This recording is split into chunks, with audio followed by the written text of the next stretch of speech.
Warren Buffett is one of the most successful investors in history. But to understand and apply his advice, you first have to understand how he actually invests. Warren Buffett is not a typical investor. He often invests long-term capital, has access to insurance float, and is rarely forced to sell. These factors change how his advice actually works. So in today's video, we'll examine some of the key strategies of Warren Buffett and what they mean for you. If you're new here, I'm Dr. Adam Corin, founder of The Dividend Dentist, and my goal on this channel is to help you achieve true financial independence and time freedom with passive income. So let's get started. So first up, you need to understand that Warren Buffett uses structural leverage. In many of the annual Berkshire Hathaway shareholder meetings, he and Charlie Munger often warn against traditional debt and leverage. But at the same time, Berkshire Hathaway uses a large amount of leverage in the form of insurance float. Think of insurance float as money that's not equity, but also doesn't behave like margin.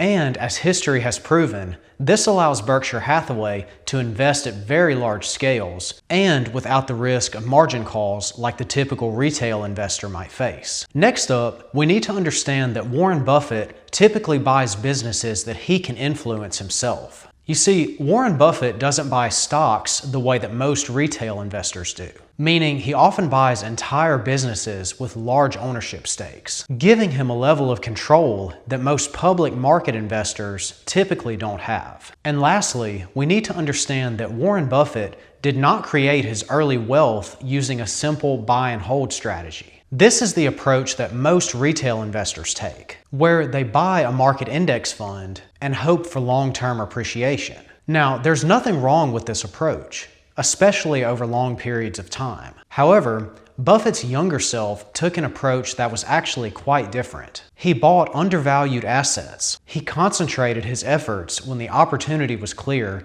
and recycled capital actively. His current approach reflects later wealth preservation. And again, he has often stated at annual Berkshire Hathaway shareholder meetings that he would invest very differently than today if he were starting over completely with small sums of money, similar to his younger self, than Berkshire's current approach. Now let's talk about what all of this means for the average investor. Most people can't simply just invest like Warren Buffett and use the same tools that he has at his disposal. Buffett's advice is optimized for people who cannot do what he actually does. So even though the typical investor cannot invest the same way as Warren Buffett, we can learn to think like him.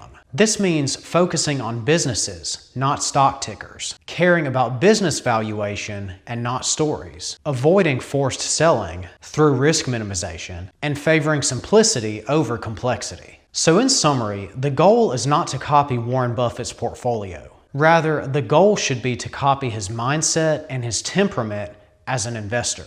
You see, Buffett's advice is not wrong, but it does reflect his access to capital, his strong influence and control over businesses, and his varying approaches depending on the different stages of his wealth. Ultimately, context is the real lesson. Just like in any pursuit in life, the goal is to not blindly copy someone else, but we all can learn something from each other. And in any given pursuit, I find that the best approach is to look at the individuals who did it best. So don't copy Warren Buffett, but learn from one of the greatest investors of all time. If this video helped you out, please remember to hit that like button and subscribe to the channel. I'd really appreciate it. Also, drop a comment below and let me know what you think of Warren Buffett's advice and any thoughts you may have. Thanks again, guys, and I'll see you in the next video.